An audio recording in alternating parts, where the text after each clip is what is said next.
नमस्कार दर्शक बंधु आज प्रश्न रे आपन को स्वागत।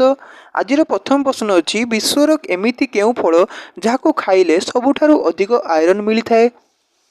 ए अमृतभंडा, बी कदली, सी तरबुज, डी जामुकोली।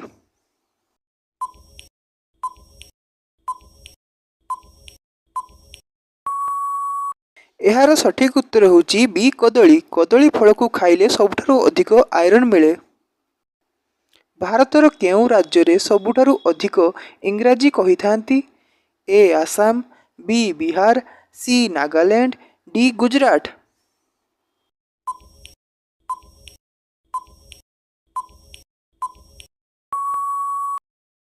सठिक उत्तर होची सी नागालैंड। नागालैंड रे सबुठारु अधिक इंग्राजी कही थांती।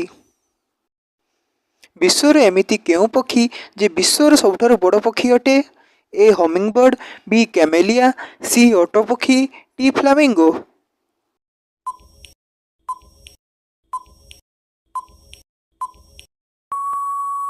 सठिक उत्तर होची सी ओटो पक्षी। ओटो पक्षी सबुठारु बड़ पक्षी अटे।